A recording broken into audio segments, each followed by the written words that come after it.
Hey guys, Matt Allen here. Welcome back to Tactical Bassin. Today we're down in Georgia and we're doing some springtime bass fishing. We've got a front coming in. It could start raining any minute, but that can be really good for the bite. So we decided to come down here, try something different, explore a new lake. Come along, let's go catch some bass.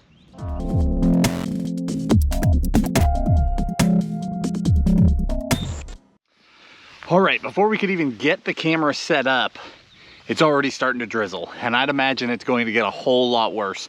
So we may have some rough audio today. I'm gonna have to pull the mic off and everything, just so it's waterproof, because it is going to come down at some point. We've got Sierra with us, but she's tucked up under an umbrella watching a show. So today the plan is to throw big baits. We're here to get a swim bait bite.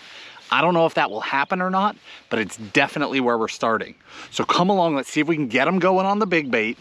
If that doesn't work, we'll adapt. We'll see if we can catch some fish in this lake. I'm hopeful with the conditions, with the time of year, that we can get some good fish on the swim bait.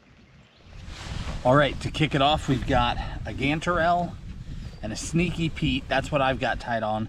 Cece's got a bullgill and an S-waver. We're just gonna start fishing. I think I'll start with the gantarelle. We'll go from there. We've got all sorts of other baits that we can adapt and change with if we need to, but those are confidence baits. It's a really good place to start.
Good job, good job.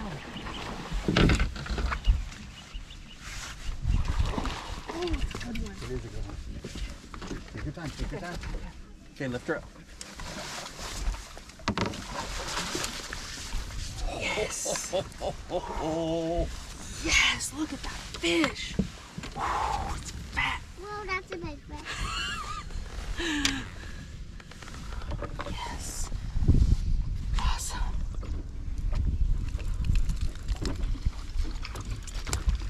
Yes! Yeah. Here she is. She ate that bluegill, S-waver 168. Jeez, what a fish. Time to go home. Here you go.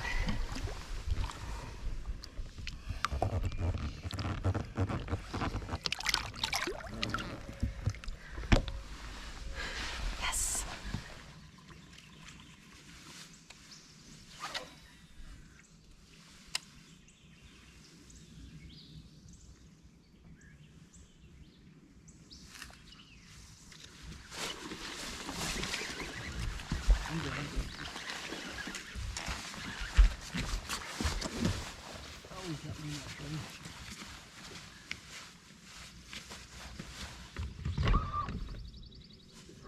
I've got his head above water, but I can't get there.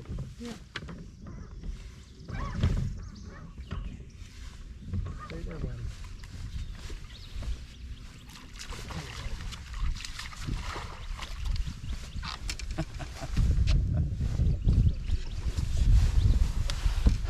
That was fun.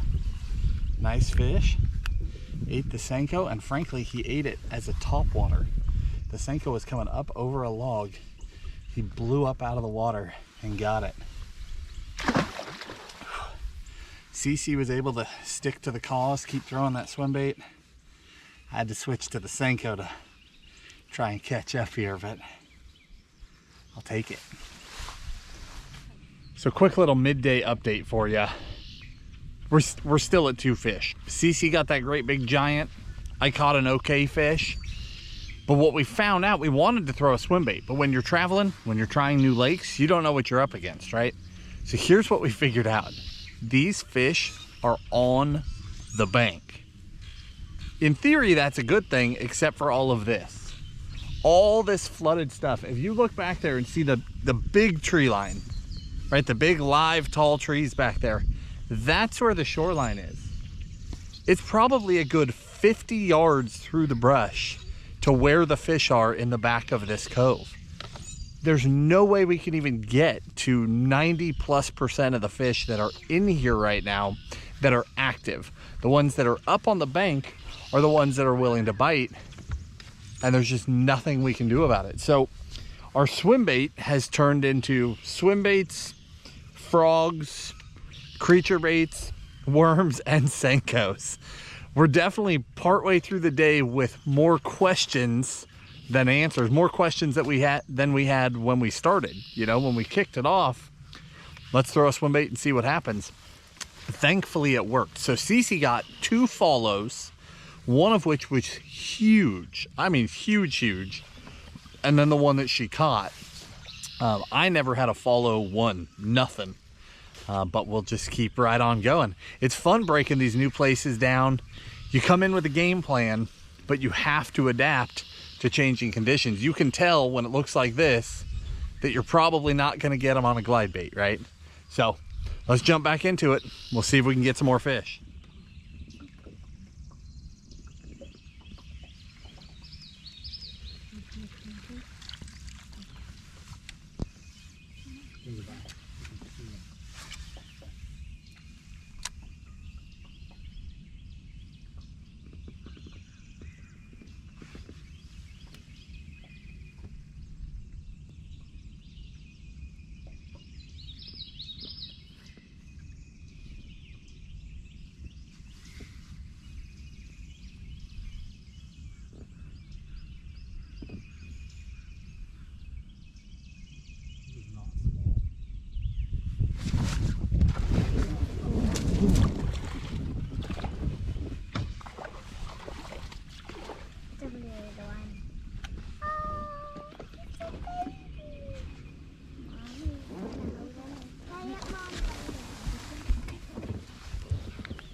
All right, that guy right there, that's a 7-inch Kitech worm that he pulled clean off that hook.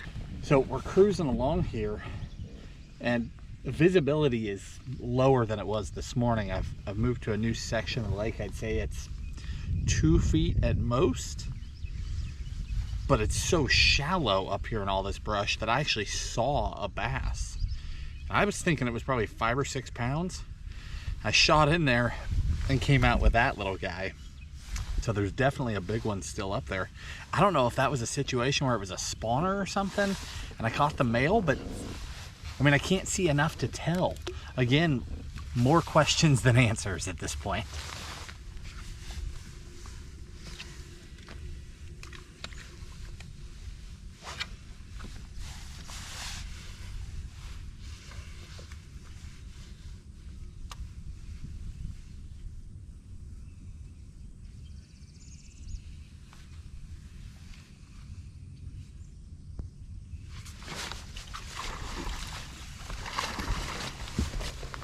Take a net.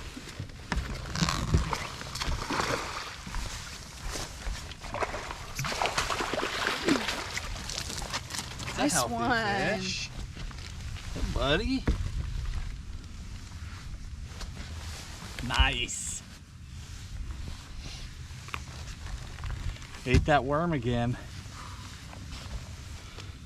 Man, look at the gut. Another fat one. They are all pre-spawn, super healthy, super clean fish. But the water's warm. You know, the one variable we have not thought about is recent weather. And I have not been paying attention to Georgia weather lately. We've been on the road, so I don't know what's been going on. That could explain why the water temps are so warm, but all the fish are pre-spawn. But no matter what's happening, we've definitely got a pattern now. That fish was really, really shallow, and he munched that worm. All right, so quick update for you. The weatherman had it totally backwards today. It's now like a 15% chance of rain every hour. It's supposed to be cloudy, but I'm looking at blue sky all around. So the sun's definitely starting to come out. We're definitely not prefrontal, but we'll see what this does to the fish. We've got a pattern now. The fish are definitely in those dirt, shallow pockets. So we'll see how that impacts the bite. Definitely seasoned.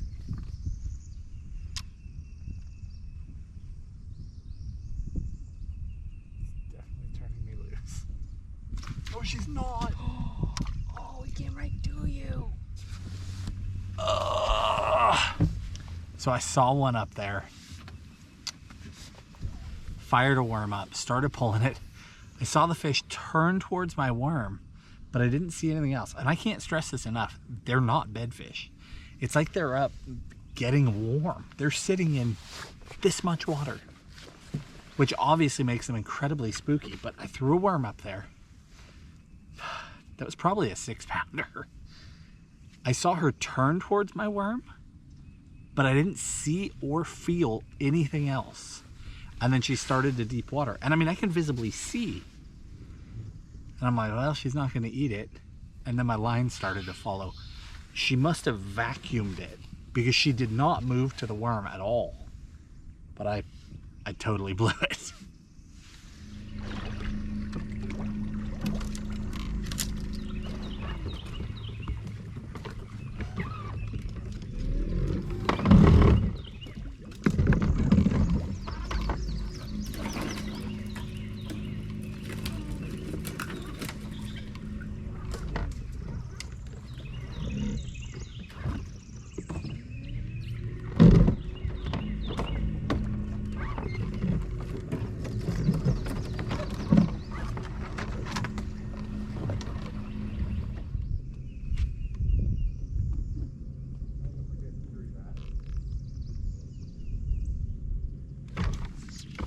Got my one.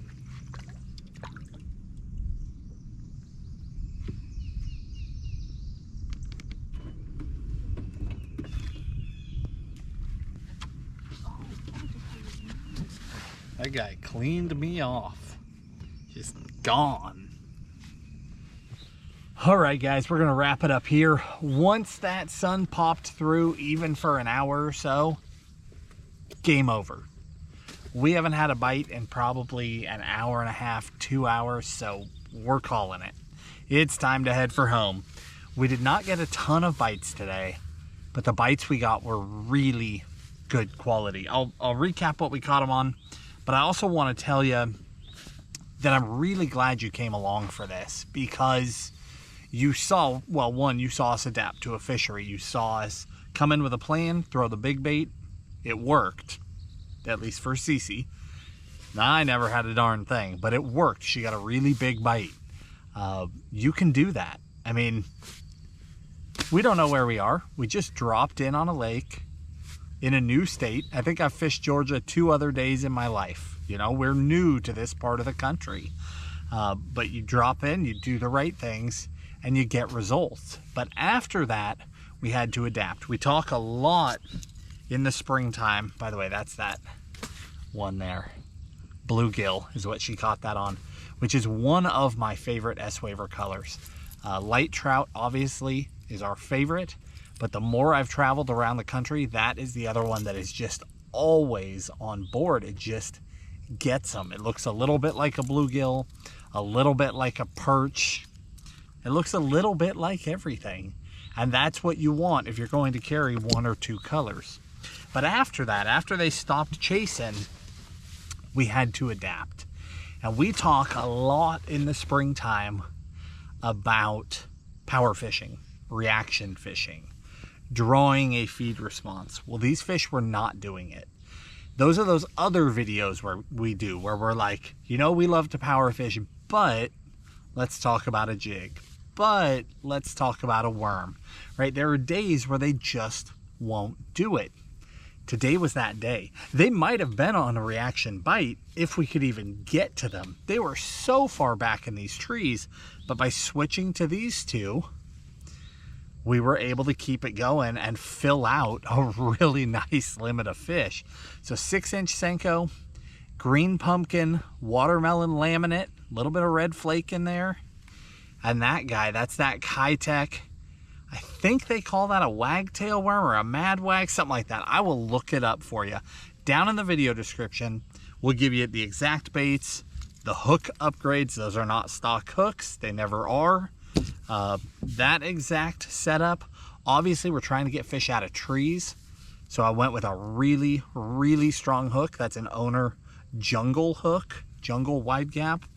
And I'll give you the colors as well, but we had a blast out here today. I'm really glad you guys came along. It's always fun when we show up somewhere and just break down a new fishery together and just try and put the pieces together. You know, I'm sure we could come here on a sunny day or a stormy day, something completely different than what we had today where we're in between, and find a totally different pattern. But I think we did pretty well for our first time here. If you guys enjoyed the video, hit the like button, subscribe to the channel, and we'll talk to you soon.